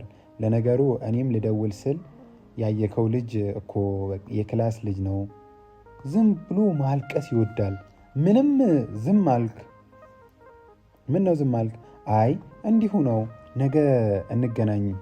አሁን ሙዴ ጥሩ አይደለም። ቻው። እንዴ ትንሽ አናወራም? ወይኔ ይሄ ሰገጤ ፋራ እንደው ምን ቀን ነው አወቀኝ። አስደበረክ አይደል? ምንድን ያልሽው? ሰገጤ ፋራ ምን አድርጎሽ ነው? ምን በድሎሽ? ያየሁት ሲለምንሽ ልክ እንደ ተራበ ሕፃን ለምንድን ያለቀሰው? እሱም አሳፈቅርሻለሁ ነው የሚለው። ብታይ ይኸው 2 ዓመት ሙሉ እሱን ተስፋ ለማስቆረጥ አንዴ ከሌላ ወንድ ጋር ስታይ፣ አንዴ መጥፎ ለመምሰል ስሞክር፣ በቃ ያላደረግኩት ጥረት የለም። ጓደኞቼ በሽተኛሽ መጣ ይሉኛል። እምባዬ መጣኒ። እሺ ለምን ታወሪዋለሽ? ለምን አጠገብሽ እንዳይደርስ አታደርጊም? ለምን ተስፋ ትሰጪዋለሽ? ያሳዝነኛል። ለዛ ነው ግቢ ውስጥ አሉ ከሚባሉ ቆንጆ ተማሪዎች ጋር ግንኙነት መፍጠር ይችላል። በጣም ሰቃይ ጎበዝ ተማሪ ነው። ፈተና እንዲያሰራቸው ይቀርቡታል። አንዷን ጠብሶ መኖር እየቻለ እኔን ማለቱ፣ በዛ ላይ የድሃ ልጅ ነው። በተማረበት ሰርቶ የሚያግዘው ፋሚሊ አለው እና እኔን ካሰኝ እኔን ካጣኝ ትምህርቱን እተወዋለሁ ሲለኝ ያሳዝነኛል። በዚህ ሁሉ ፈተና ውስጥ ሆና አንቺን ስላፈቀረሽ ሰገጤ ነው። እሱስ እናትዬም ፋራ ነው። እንዴት ግግም ይላል? ዞር ዞር አይልም እንዴ? እንባዬ ወረደ። አለቀስኩኝ። እንዴ ምን ሆንክ? እንዴት ላስረዳት? እንዴትስ ላውራው?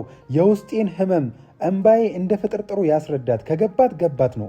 እኔ ስንት ተብዬ ይሆን ለእሷ ስል አዲስዬን ብዬ ፍቅርን ብዬ በከፈልኩት ዋጋ ስንቱን ሆንኩላት ለአዲስዬ። በእርግጥ አዲስዬ እንዳንቺ አይደለችም። መቼም እንድርቃት አትፈልግም። መቼም ከአዲስዬ ጋር አላወዳድራትም አልኩ በውስጤ። ግን ፍቅር ምን ማለት እንደሆነ እና የፍቅር ትርጉም አልገባትም። መታገሴ ጠቀመኝ። እሺ አለማለቴ እና ቢገባት እኔ ሌላ ሰው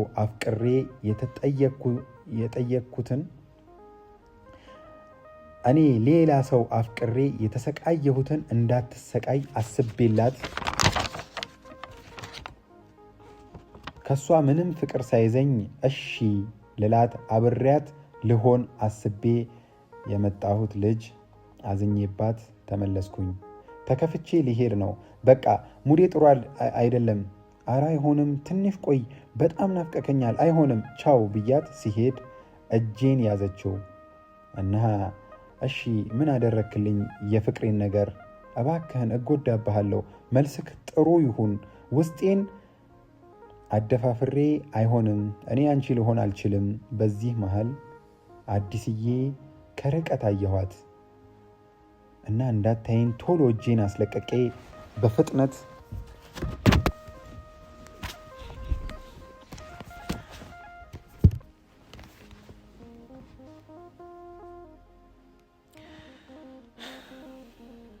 አስለቀቄ በፍጥነት መራመድ ጀመርኩኝ።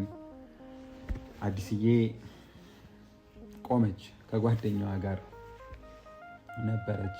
ሰላም አሉኝ። ወዴት ነው ችኮላው?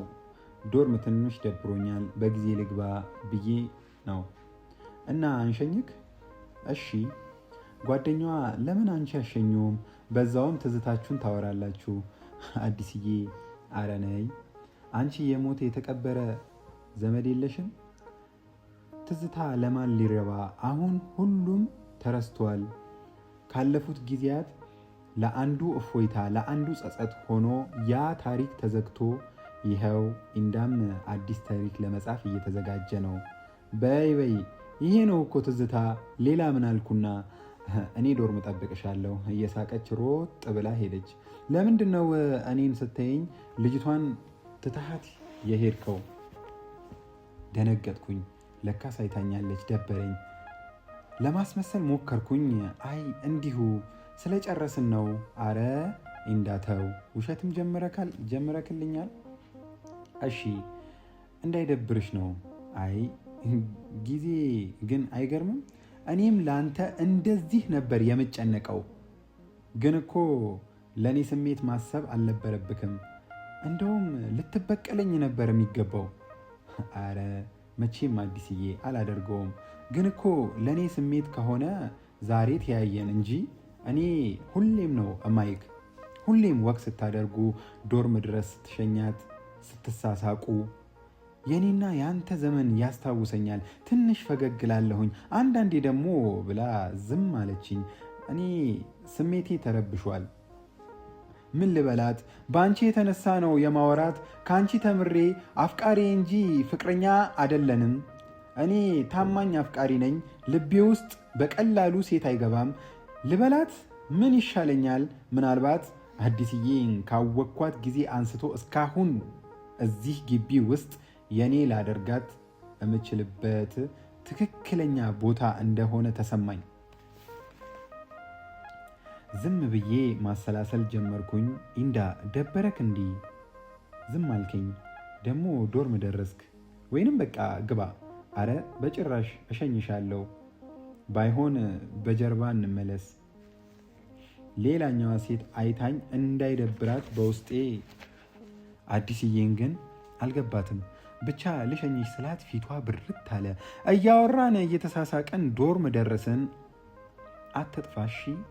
እሺ አልጠፋም ብዬ ፈገግ ስል ምን ያስቀሃል? እውነቴን ነው፣ አትጥፋብኝ። ቻው፣ ተለያየን። እኔ ግን ከዛን ቀን በኋላ ሰላም የለኝም። የልጅነት ፍቅሬ አዲስዬን የራሴን ለማድረግ ዋጋ የከፈልኩበትን፣ ከሞት በቀር ሁሉንም ስቃይ ያየሁበትን፣ በተቃራኒ እኔ ያየሁትን የስቃይ ህይወት እንዳያይ የአንድ ሰው ህይወት ማዳን።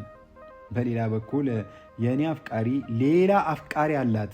እሱስ ለምን ይሰቃይ? ላብድ ደረስኩኝ። በቃ እኔ ጨካኝ ልሆን ወሰንኩኝ። ስሜቴን ለመከተል ሁሉንም ለራሴ ጉዳይ ልትወው ስሜቴን ማዳመጥ ጀመርኩኝ። ሳይ ግን ስሜቴ ለአዲስዬ አደላ። ምን አይነት ተአምረኛ ፍቅር ነው የያዘኝ? ለራሴ ገረመኝ እና አዲስዬ ጋር መገናኘት ጀመርን። ደስተኛ የሆንን ነው። ከዛሬ ነገ ፍቅሬን ነግሬ የራሴ አደርጋታለሁ ብዬ እያሰብኩ እያለ አሁንም የኔ አፍቃሪ መጣች። የኔ መሰናክል ብዛቱ፣ መደራረቡ፣ አለማለቁ በቃ በሄድኩበት አለች። ልክ እንደኔ እውነተኛ አፍቃሪ መሰለችኝ። ግን ታዲያ ለምን እሷ የሚያፈቅራትን አትረዳውም? እውነተኛ ፍቅር ከገባት የእውነተኛ ፍቅር እኔ ካፈቀረችኝ ፍቅር ማለት በእኔ አስተሳሰብ ላፈቀሩት መኖር ነው፣ የራስን ስሜት መተው። እሷ ለራሷ ስሜት ስትል እኔን አልተወችኝም። ካልሆነ የሚያፈቅራትን እንደ እሷ እንዳይጎዳ አልተቀበለችውም። በእሷ ግን ስለ ፍቅር አንድ ነገር ተረዳሁኝ፣ ለህይወት ዘመኔ ተማርኩበት። ፍቅር በስሜት ብቻ ስለተግባቡ አብረው የሚሆኑ ስለተደሰቱ ብቻ ሳይሆን አይምሮ ሊመዝነው የሚገባ ተመዝኖ ማለፍ አለበት። ለምሳሌ የምታፈቅራትን ሴት እንደምታገባት እርግጠኛ መሆን አለብክ።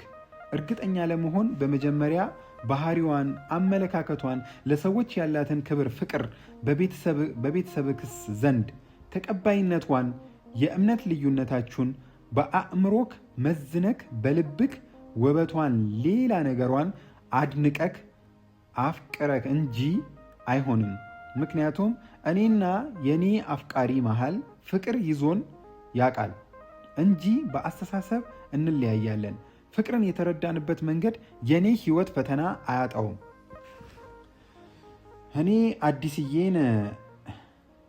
እኔን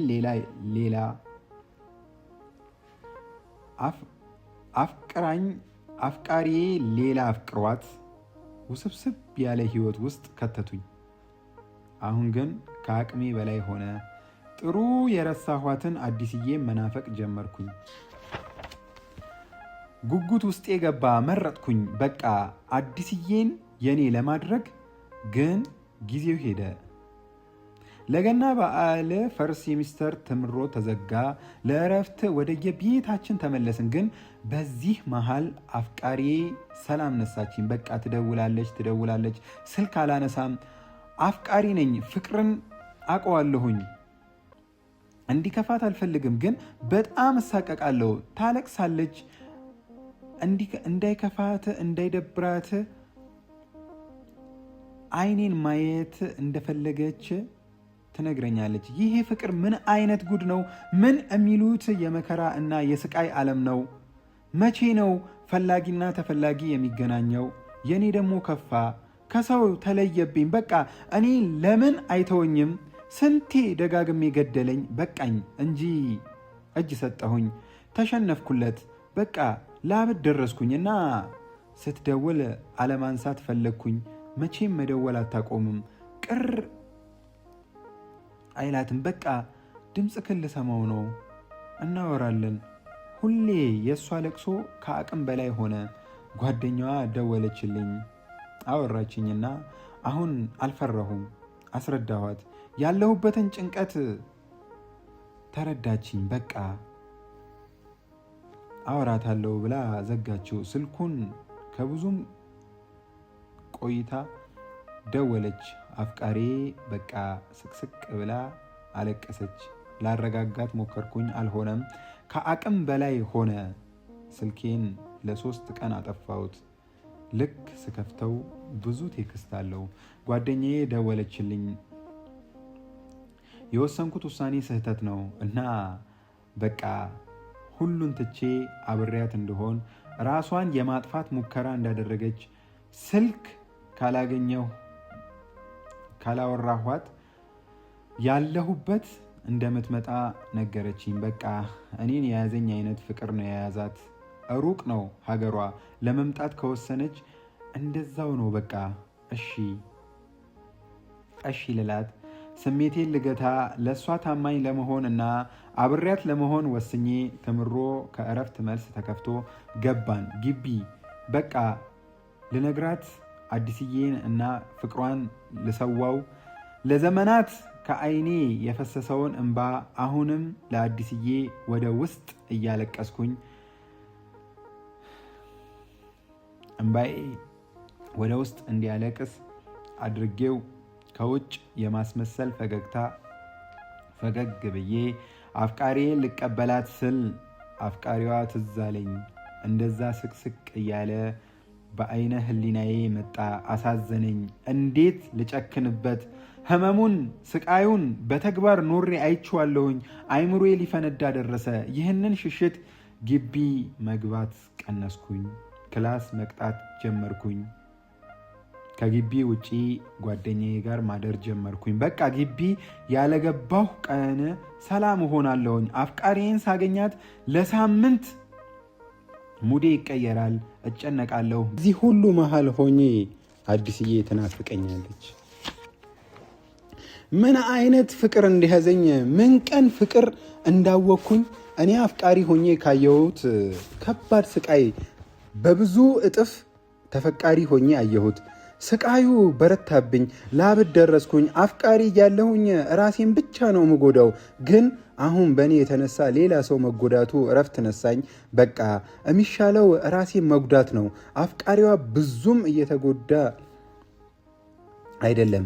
እሷ ታሳዝናለች። እሺ ብያት የልቤ ንግስት ባለችበት ግቢ ውስጥ እድሜን ሙሉ ከጓጋሁለት ካዘንኩበት ሴት አብሬ መሆን ትቼ በቅጡ ላላወቅኳት ሴት ተሸነፍኩ። ሳምንታትን ፍቅረኛ ሆነን ፍቅረኛ እንደሚሆነው ለመሆን ሞከርን፣ ግን አልቻልኩም። አዲስዬ እንዴት ድንገት ሳያት እማላውቀው ስሜት ይሰማኛል። በቃ ልብ የለኝም። እኔ ልቤ እሷ ጋር ነው። አልቻልኩም። ግቢ መግባት አቆምኩኝ። አንድ ቀን ምሽት ላይ በጣም ከፍቶኝ በሐሳብ ጭልጥ ብዬ ብቻዬን ጓደኛዬ ቤት እየሄድኩ ነው። ወላይታ ሶዶ ግቢ አቅራቢያ በጣም ሃንግ ወይም ደግሞ ማጅራት መቺ ይበዛል። ለብቻዬ መጓዝ በጣም ከባድ ነው። በዚህ አስፋልት ላይ ሆኜ መኪና ሲመጣ ዳር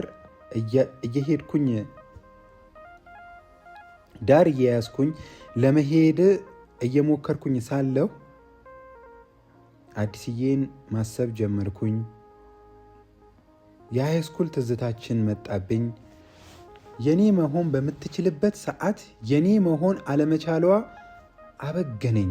እናም በመሃል ከመሸ መንገዱ ክፍት ስለሆነ በፍጥነት ክላክሱን እያጮኸ አንድ መኪና መጣ። ማንም የለም። ድንገት ነቃሁኝ። ሳላስበው ወደ ዳር ወጣሁኝ። ተረፍኩኝ። ከኔ በሆነ ተአምር ሳይሆን ሁሌም በሄድኩበት የሚቀድመኝ ፈጣሪ አተረፈኝ፣ ተፋኝ። አላህዬ ሁሌም ሲከተለኝ አውቀዋለሁኝ። በቃ ይታወቀኛል። ሁሌም ጓደኞቼ ወጣትነት አለ። በሄድንበት ሁሉ ችግር ውስጥ ሲገቡ እኔ እቀራለሁኝ። ያስቀረኛል። ማንም ቢደማ ቢፈነከት እኔ አንድም ቀን ምንም ደርሶብኝ አያውቅም። አንድ ቀን ብቻ ችግር አጋጠመኝ። በሞተር ሆነው ከሌሊቱ 6 ሰዓት ሽጉጥ እንደማውጣት ብለው አባረሩን። ባለ በሌለ አቅማችን ከጨለማ ወጣን። አንድ ቤት ገባን። አመለጥን። የእናቴ ዱዓ የት ሂዶ እኔ ችግር ይደርስብኛል። ሁሌም ደውላ 6 ደቂቃ ብናወራ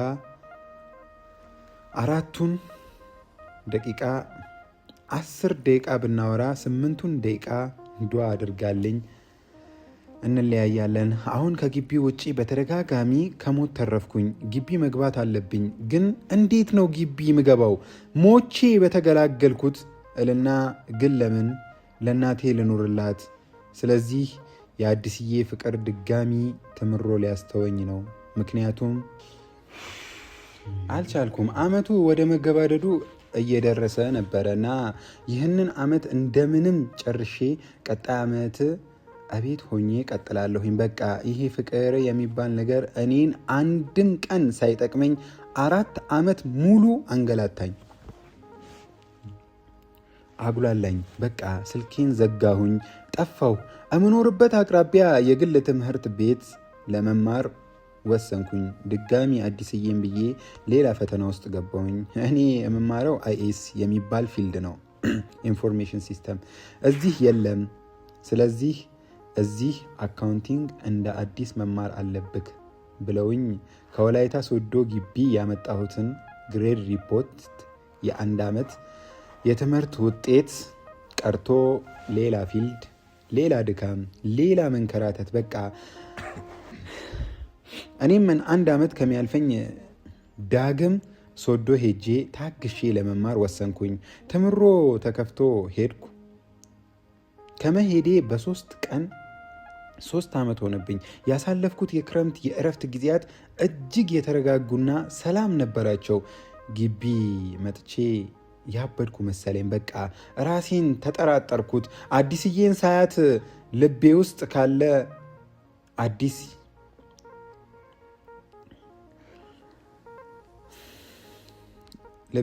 ልቤ ካለ አዲስ ይለኛል። እኔም ብላ የምታለቀስ ሴት እምባ ከባድ ነው።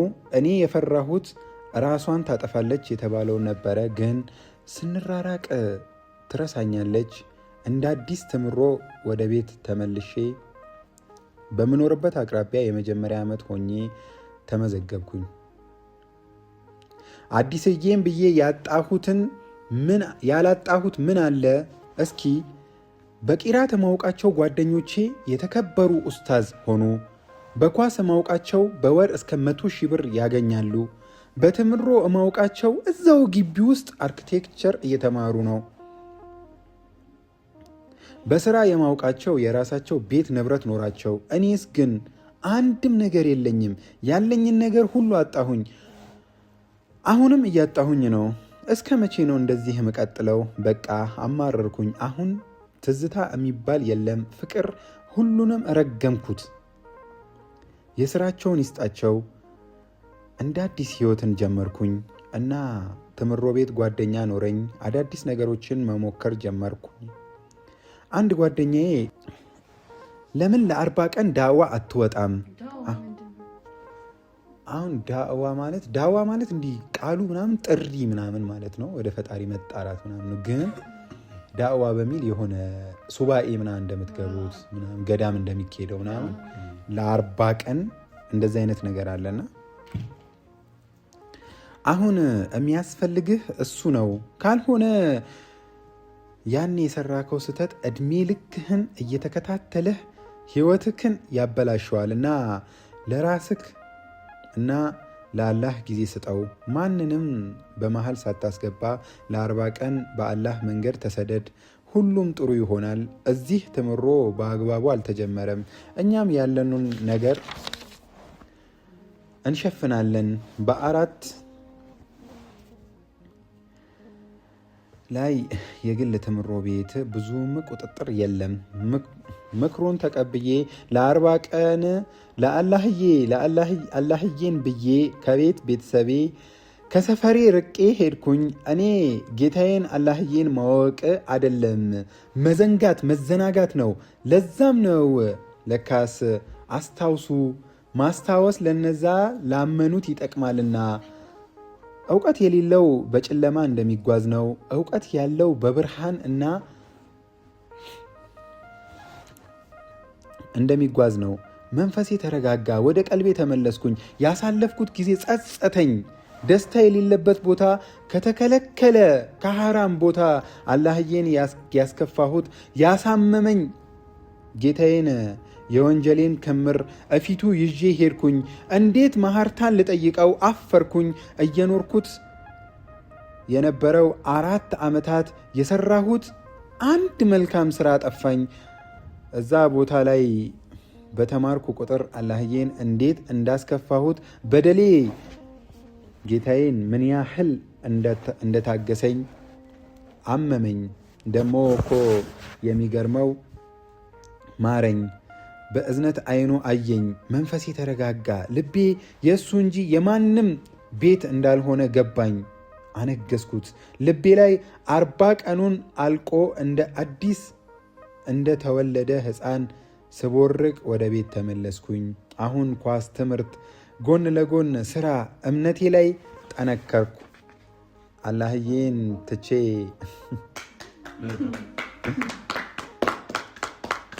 አላህዬን ትቼ ያጣሁትን ሁሉ አላህዬን ሲይዝ ድጋሚ ያገኘሁት። ደስ በሚል መንፈስ ደስተኛ ሆኜ 3 ዓመት ቆየሁ። እኔ 3ኛ ዓመት ተማሪ ያለሁኝ አዲስ 4 ዓመት ጨርሳ ተመረቀች። አይቻት አላውቅም። ኤፍቢ ላይ በተለጠፈ ልጥፍ ነው ያየኋት። ደስ አለኝ። በዛኑ ዓመት ኤፍቢ ላይ ድጋሚ በሌላ ፖስት ቀለበት እያሰረች ፖስት አደረገች። አገባች።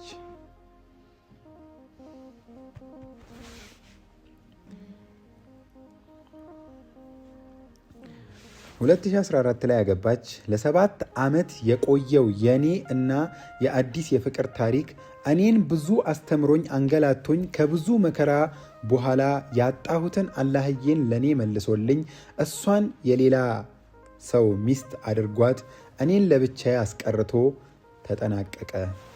ቻው ቻው። አዲስ ለአዲስ ህይወት እኔንም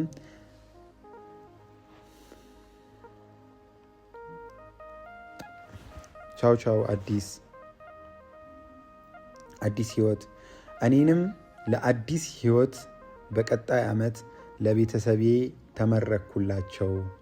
እናም ልጄ ይህንን ታሪክ ነግር ካለው ኢንሻአላህ ስወልድክ አላህዬ ምን ያህል እንደፈተነኝና ሐላሌን እንደሰጠኝ፣ ግን ሐላሌ የት ነው ያለሽው የኔ ዓለም? ከአሁን በኋላ ፍቅር የሚባል የተከለከለ ዓለም ውስጥ ላልገባ ለራሴ ቃል ገባው። ከእናቴ ጋር ያለኝ ፍቅር ሳላገባም ደስተኛ አድርጎ ያኖረኛል። እኔ ካሁን በኋላ የህይወት ሕግና የማይቀር ከሆነ ላገባ ስል እንጂ የፍቅር ጓደኛ እንዲኖረኝ አልፈልግም። ለዓመታት ብዙ የወንድ ጓደኞቼ ውሳኔን እና ታሪኬን ሳያውቁ ጥበስ ይሉኛል። ወጣት ነህ፣ ለነገ ለትዳር ህይወት መስመር መጀመር አለብህ። ግን ማንንም አልሰማም። ለዓመታት ብቻዬን ነኝ። ሐላሌን ጥበቃ አላህ የፈቀደው ቀን እስኪመጣ በዱዓ ጠብቃታለሁ።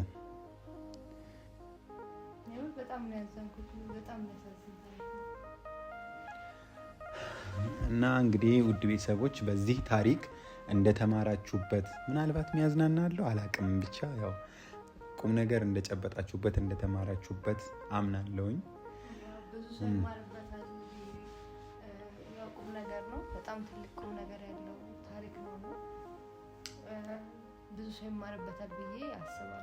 አንዳንዴ ያው አንተ ትክክል አይደለም ልፈልግ ሳይሆን ለፍቅር በጣም ብዙ ራስህን የሚጎዳ መስዋዕት መክፈል ሳይሆን ራስህን የሚጎዳ ራስህን የሚያስወጣ መስዋዕትነት መክፈል ያው መጨረሻው ላያምር ይችላል እና ያንን ትምህርት እንደወሰዳችሁበት ባይዜ ከዚህ ታሪክ ብዙዎቹ የምትማሩበት፣ አብዛኞቻችሁ ከሀገር ውጭ ነው ያላችሁት እና ደግሞ ትዳር ኖሯችሁ ያ ነገር በጊዜ ሂደት ተቋርጦ ሄዳችሁ እና ደግሞ ልጆች ያላችሁ እዚህ የምታሳድጉት ልጅ ያላችሁ ለልጆቻችሁ እኔ የዛን ጊዜ የ16 ዓመት የ15 ዓመት ልጅ እያለሁኝ ነው እዚህ ነገር ውስጥ የገባሁት እና ቤተሰብ እያንዳንዱ እርምጃችንን ሊከተለው ይገባል በምንሄድበት መንገድ። እኔ አሁን ከመስጂድ ስወጣ ማወቅ ነበረባቸው፣ ወደ መስጂድ መመለስ ነበረባቸው።